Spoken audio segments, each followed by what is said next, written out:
Je suis Antoine Méliès, j'ai 28 ans, je suis conseiller municipal d'opposition à Givors et je suis conseiller régional en Auvergne-Rhône-Alpes, Front National.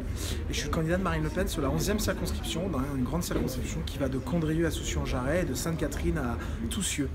Un député est un député de la nation, par conséquent il vote des lois. Après au niveau local, il a une enveloppe parlementaire qui permet par exemple de soutenir des projets d'intérêt local qui vont dans ce sens-là. Par exemple la restauration du patrimoine, c'est un véritable enjeu pour moi. Moi j'ai 2 églises dont les vitraux sont classés, qui sont aujourd'hui très délabrés. Je m'engagerai vraiment pour restaurer le patrimoine architectural de la circonscription et du sud lyonnais. Sur le soutien à des dispositifs permettant aux petits commerces de survivre, parce que je connais bien dans ma ville, j'ai des petits commerces qui sont en train de fermer tous les ans, tous les mois, etc. et qui laissent des rues complètement désertes. Et bien sûr, après, c'est par cette force de conviction, cette représentation locale et nationale, de faire exister des sujets très importants qui touchent nos compatriotes.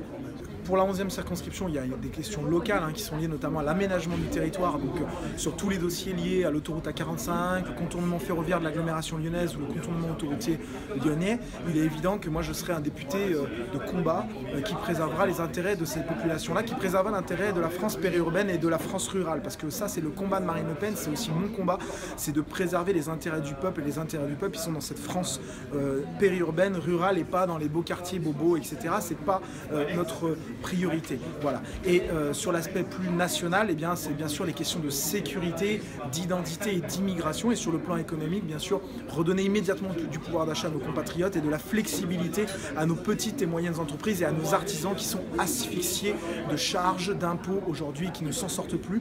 Et bien sûr, réarmer la France dans la mondialisation, c'est-à-dire la protéger de la concurrence déloyale internationale, du dumping social qui aujourd'hui met à terre non seulement des petites entreprises, mais également des petites et grandes moyennes entreprises.